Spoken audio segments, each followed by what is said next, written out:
Hello and welcome to the FIM Women's Circuit Racing World Championship, coming to you live from the picturesque Donington Park circuit here in the United Kingdom. I'm Kiko Giles, and alongside me, Steve English. Round 2 of this brand new World Championship is about to fire up with Superpole, coming to you from this famous East Midlands race circuit. Steve, FP done, but this is where it matters. This is Tito Superpole. Yeah, damp-free practice as well, so for a lot of the riders, this will be the first time they've actually come to Donington Park in the dry conditions, so we'll see how everyone fares during the course of this 25-minute Superpole session. You'd expect the fast times from this morning, 43.1 from Anna Carrasco. There's a few seconds to find from that as well, so we'll see how that filters in for everyone all the way through this session. But right from the get-go, you'd expect a lot of riders to be able to go faster than they went this morning just because of the improved conditions. Lots of riders, Steve, went out on dry tyres, but more riders went out on the wet tyres, and they committed to that wet tyre. They didn't want to lose a time of changing rear tyres in pit lane.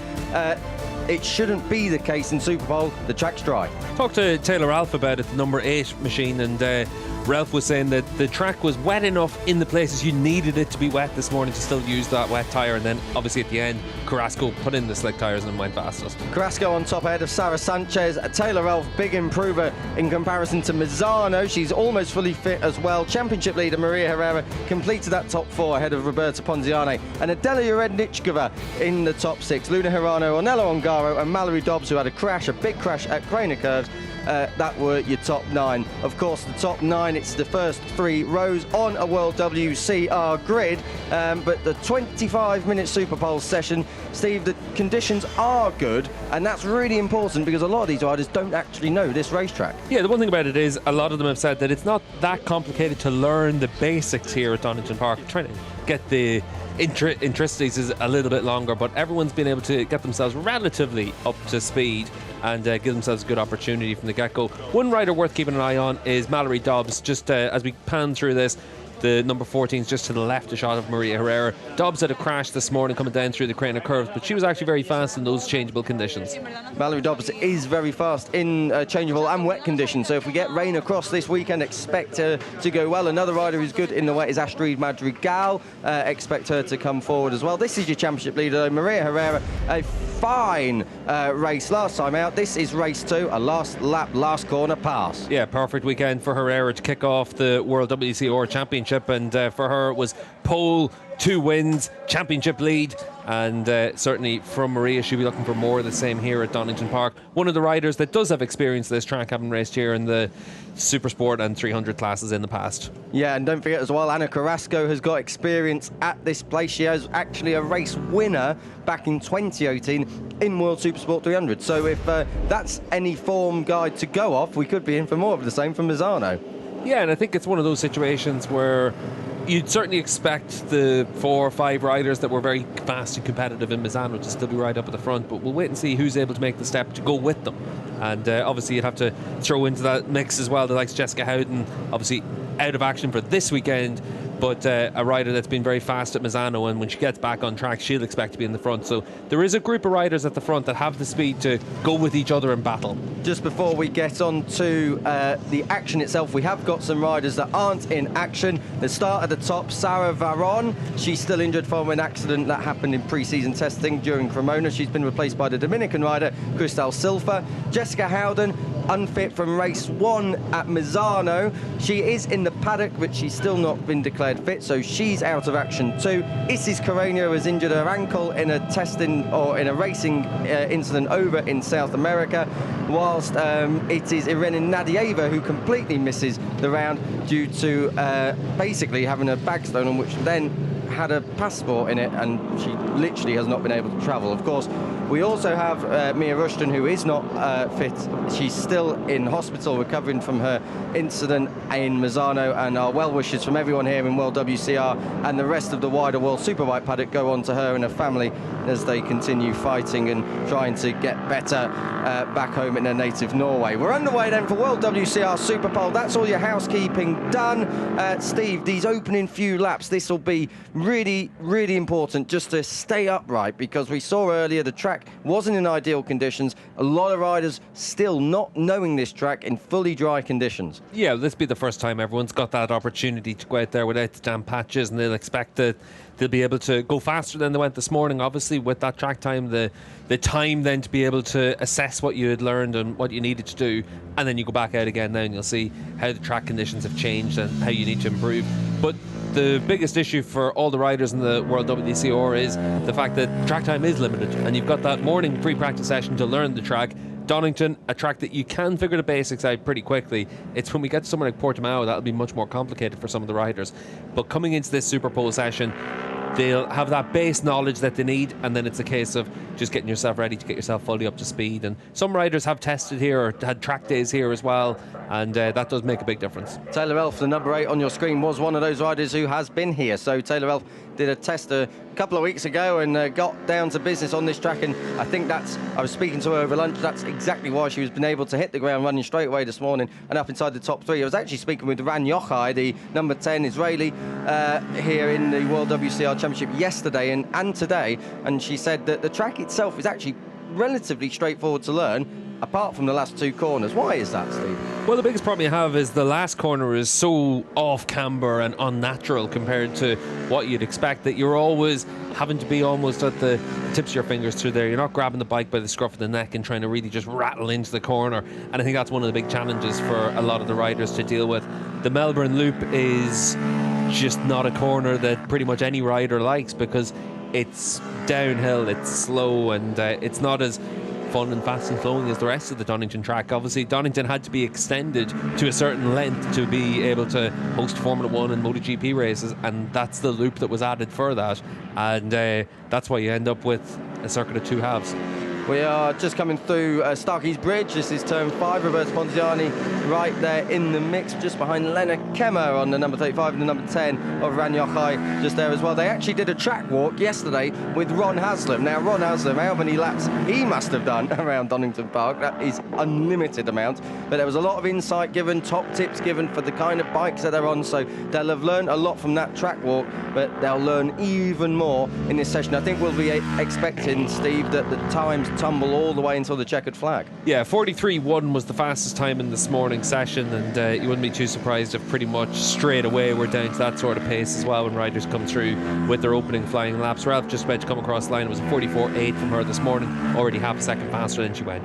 Yeah, and we can expect that to keep on tumbling down. Taylor Ralph, of course, was injured back at Misano. She was involved in a turn 2 pile-up in race 1, took out Ornella Ongaro. So Ralph really, Misano, not entirely indicative of where we can expect her to be throughout the course of 2024. That looked like we had yellow flags out there straight away from the get-go, so we'll see if there was an issue there. It looks like everyone's upright, so maybe just the flag marshals just making sure everyone's aware where they are, but it did look like there was yellows out there. Maybe someone's just run off track momentarily, but we'll pick it up if we have anything to bring you. Of course, we have the timing monitors here. Let's see if we get any update. This is Ana Carrasco, one of the pre-season favourites coming into 2024, but not able to get a win on the board. She had that head-to-head battle with Maria Herrera back in race 1 at Misano, and the rivalry that everyone was talking about coming into this season, it's definitely started from the word go. Yeah, it's a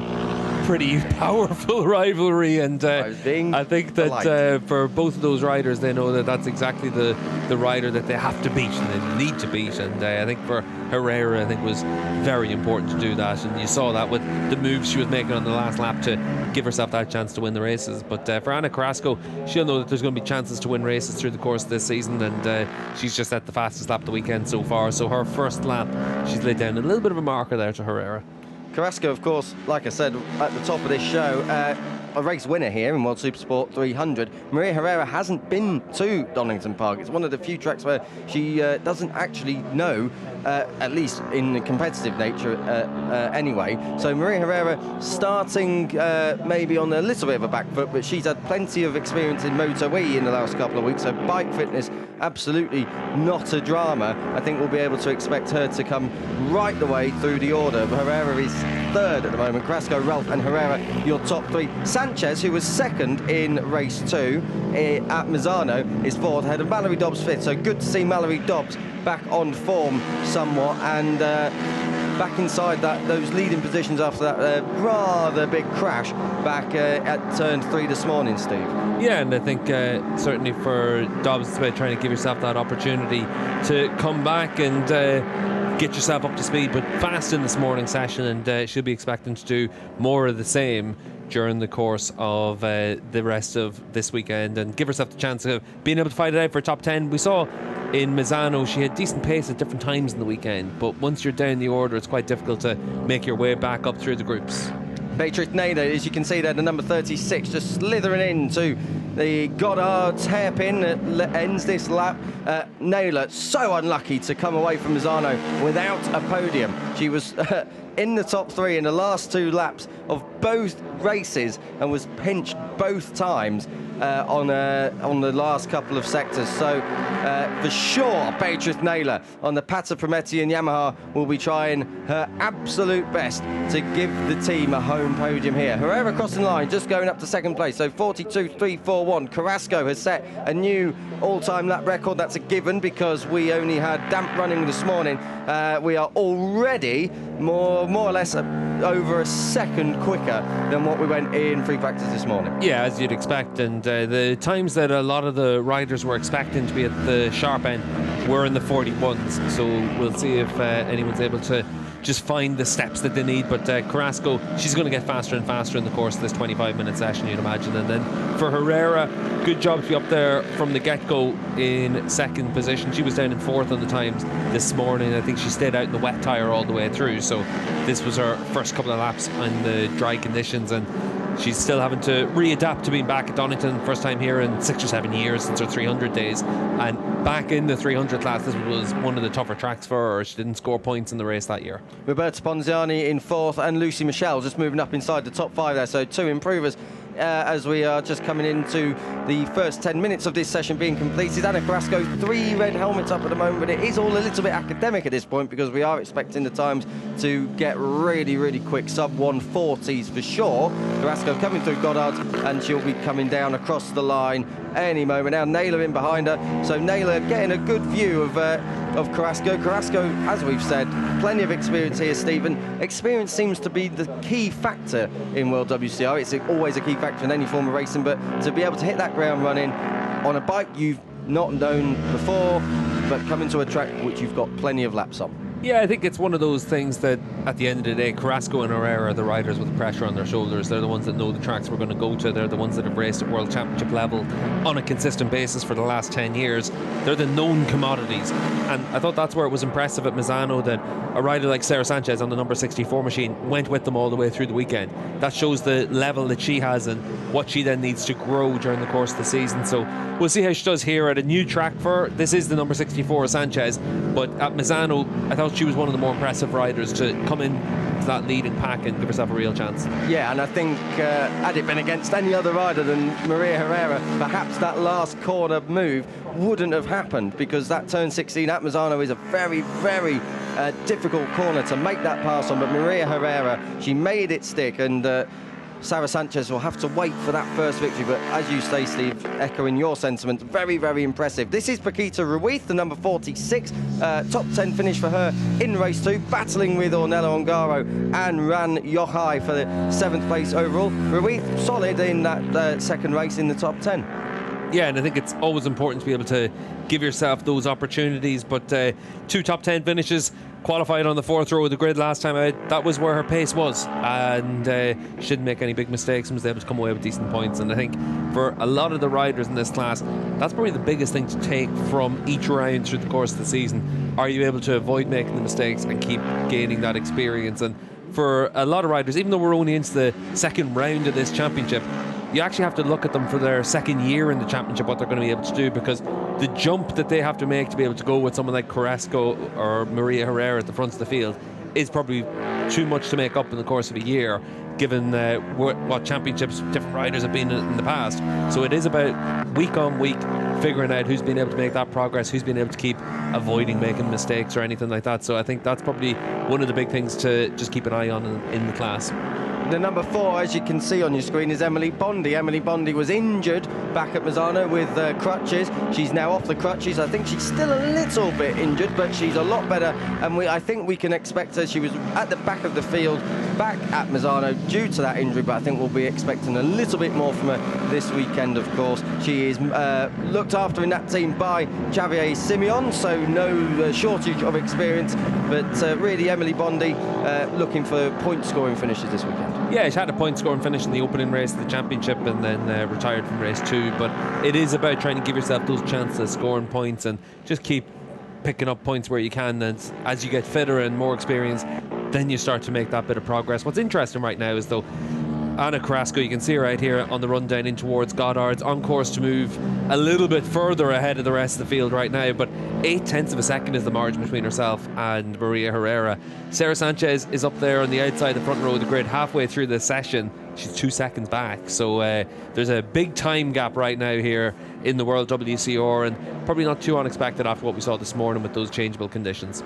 At Misano, of course, a lot more of a technical circuit. Do you think the gaps that we're seeing at the moment is because the riders are able to make a little bit more of a difference at Donington Park, Steve? I think it's just down to the experience of it as much as anything else. In Misano, we were able to have dry conditions all the way through the free practice session into the Superpole session, and here at Donington it's been the opposite of that, so I think that's the biggest factor.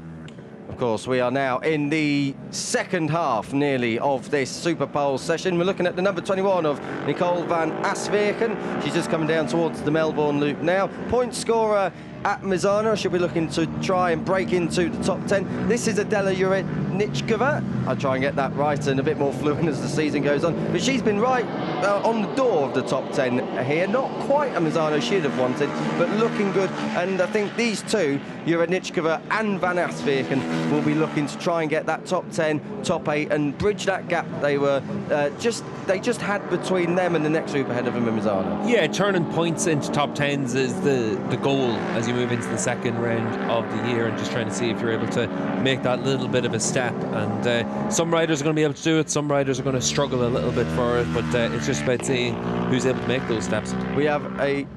I think we have a crash for the number 36, which is Beatrice Naylor. That's at turn 8, so we hope that Beatrice Naylor is okay. Turn 8 up at Coppice, the blind right-hander, as Anna Carrasco goes across the line, moves the benchmark once more. The goalpost widen a little bit more, 40.581. Of course, it is an all-time lap record, but Carrasco is going to be staying out until the very end of this session, and she'll be trying to improve the time. This is Beatrice Naylor in the gravel at turn 8. Yeah, up at Coppice, probably just ran in a little bit wide, and then you're out into the gravel trap, and you can see her there just trying to get that bike restarted down there. We'll just see what happens. You come over, you crest the hill here at Coppice, and she's just offline, and as you can see, just goes into the gravel, and then a small crash there, nothing major, but it's just a case of now losing that time. Has to come back into the pits. 11 minutes left in the session, so she'll have to come back, have that bike checked over, and then get back out again. So suddenly you're going to come back out with 7 minutes left in the session probably, and then try and go and set your lap time with that 7 minutes for your flying lap at the end of the session. Yeah, could have done without that, I think, for Beatrice Naylor. So Naylor, at least she's on 2 wheels and on 2 feet. Of course, she'll get back to the pit lane, as you say. She has rejoined. This is the number 34. So Alicia Whitmore, representing Great Britain. This is her home round. Number 34, 20th place at the moment, Steve. She struggled a little bit at Misano, but back on familiar territory here. Yeah, and for Whitmore, it's probably going to be similar to this for much of the season as she gains that experience and tries to find some performance out there, but not going to be easy to jump into a World Championship, but at least here at Donington knows which way the track goes and has the experience around here. So we'll see if Whitmore's able to give herself a chance of being able to find some performance and get herself up into the battle for that final points paying finishing position, but it's going to be difficult for her this weekend. Number 6 of Maria Herrera has got the 46 of Paquita Ruiz just behind her, so Herrera was only 0.1 off through that first sector, but she's lost a load of time in the second half of this lap as she continues a readaptation to to Donington Park, beg your pardon. Misano, of course, she was the double winner.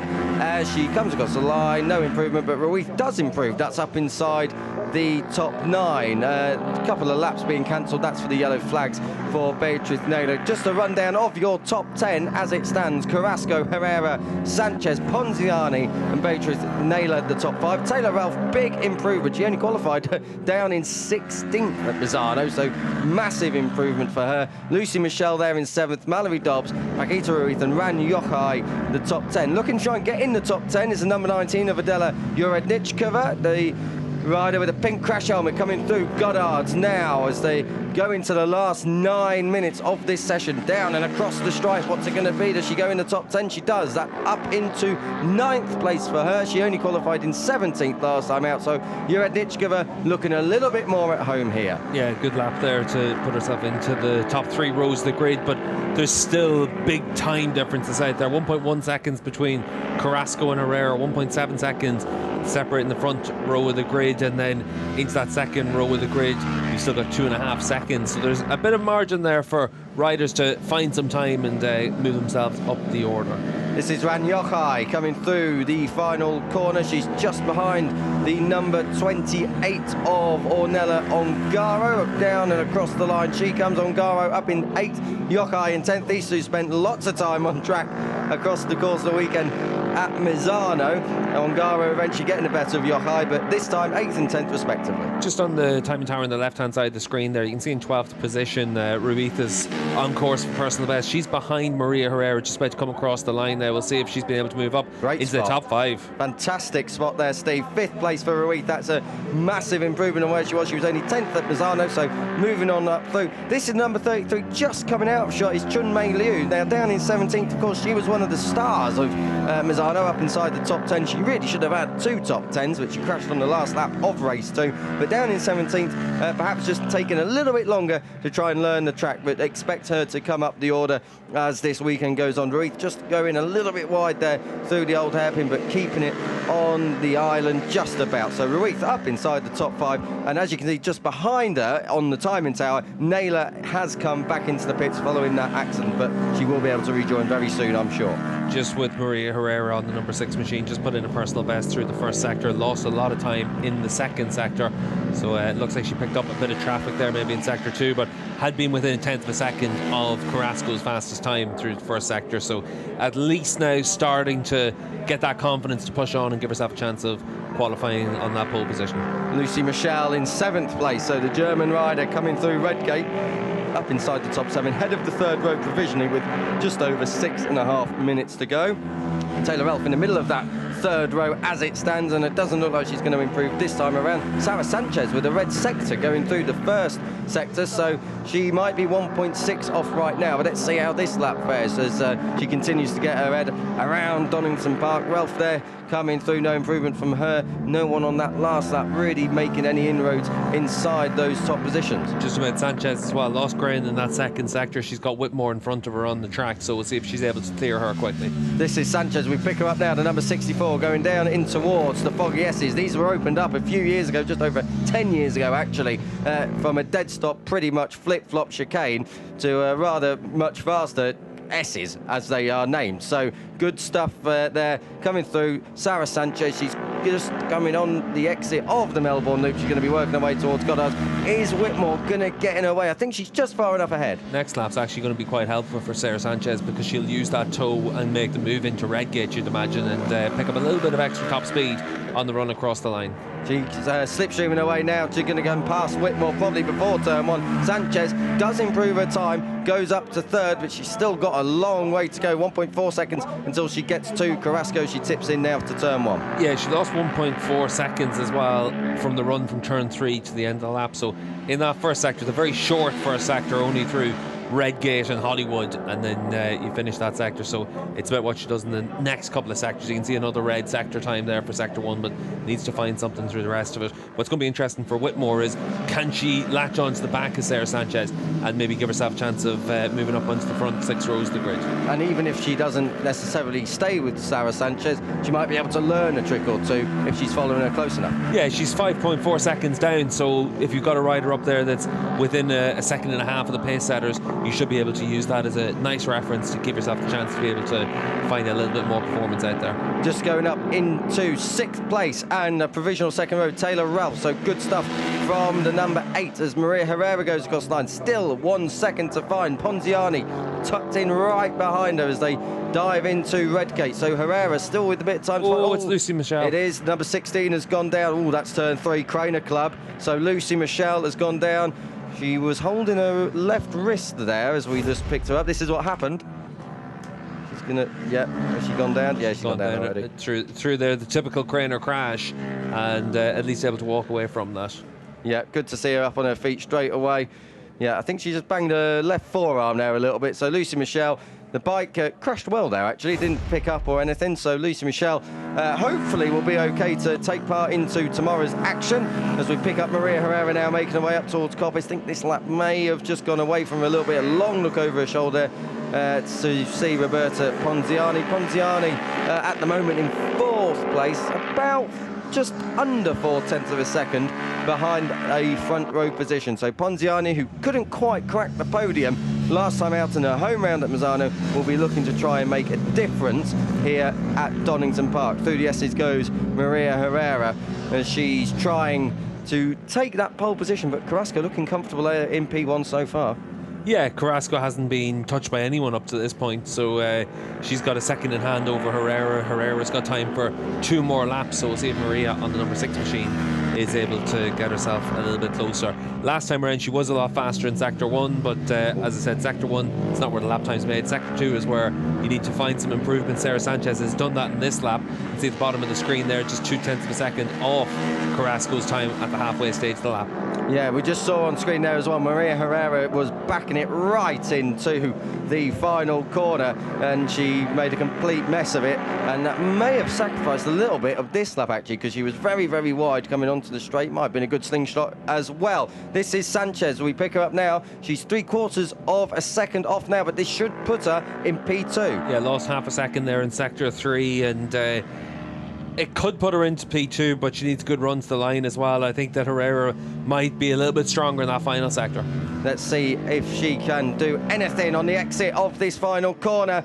Coming to the line now, the number 64, Sarah Sanchez, so close to victory last time out, so close to P2 this time, but not quite able to do it. 0.006 of a second between Herrera and Sanchez, 2nd and 3rd, but none of them able to try and even make an inroad on Ana Carrasco at the moment. These are the 2 Italica racing machines, the number 5 of Cristal Silva and the number 83 of Astrid Madrigal, the Dominican Republic and Mexico, represented respectively, working together. Let's see if they can improve lap times. Astrid goes through on the inside, big bump on the middle of turn 12, gets it fired up, down and across the line. Will they make an inroad? Madrigal is now up to 13th, nothing from Silva, but both up there, and they've got one last lap, Steve, with less than 90 seconds from the checkered flag. Yeah, and you can see Herrera coming through now on a personal best. Not going to be enough to improve in her position, but she might be able to get within a second of Ana Carrasco, and then time for that one final lap. And Roberta there on the number 96 machine going with her as well. Personal best for her all the way through this lap. We'll see if they're both able to find something, and Maria does find 0.3 of a second there, but still 0.7 of a second down on Carrasco. And she's only going to have one lap to try and do any damage towards the number 22. It's a big ask to find 0.7. I think Ana Carrasco as well, who's got 2/10 up on split 1. So Ana Carrasco looking very, very good indeed for her first pole position of the season. Of course, it was Maria Herrera last time out who was able to secure pole. This is Sarah Sanchez. She will get one more lap as she comes across the line out of turn 12.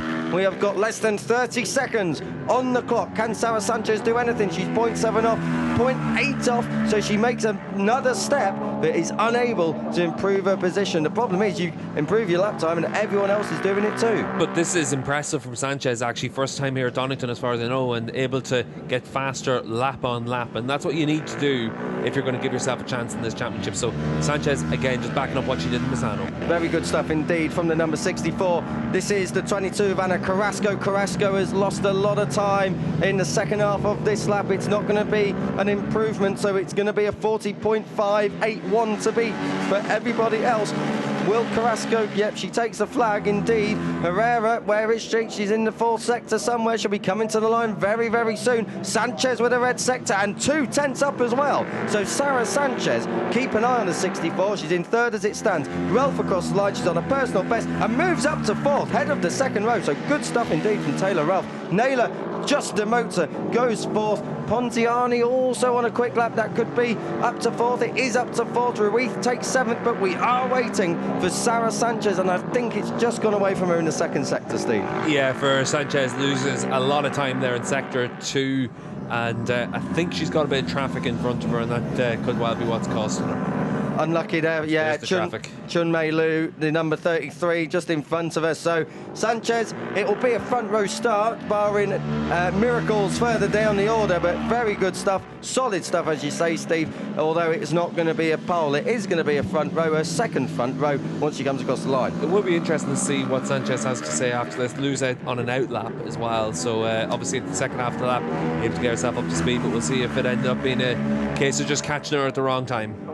Liu across the line, and she finishes that session in 15th. So Liu, a small improvement is when we last spoke about her when she was down in 17th, so up in that fifth row. But Ana Carrasco takes pole position for the first time in 2024 in this brand new FIM Women's Circuit Racing World Championship. She's won at Donington Park before, back in the World Supersport 300 Championship, and she's given herself all the best possibilities to go on and repeat that achievement this weekend from the front row. Of course, she did start from pole position in race 2 at Misano because she had the fastest lap, and the top 9 grid positions of the second race are set from the top 9 fastest laps in race 1. So Carrasco, it won't be a new experience going from pole, but it will be having earned it in Superpole. Second for Herrera, good stuff from there, just half a second off. Yeah, and for Carrasco, it was pole and a race win here at Donington in 2018 in the Supersport 300 class, so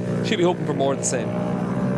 Carrasco, Herrera, we're going to be picking up Sarah Sanchez very, very soon. It is your same front row from Misano in a slightly different order. Sanchez was second back then, she's third now, but a consistent and solid start from Sanchez in 2024. Yeah, I think it's been really impressive. As I said earlier, for the riders that aren't Carrasco and Herrera, and even some of the riders from the European Championship that have been fairly well established, it's about trying to build yourself up to show that you've got the speed to go with Carrasco and Herrera, because they are the established names and they're the riders that everyone knows the level that they've been able to reach in 300s and Supersport and Moto 3, and I think that's what's quite important for a lot of riders to be able to show that.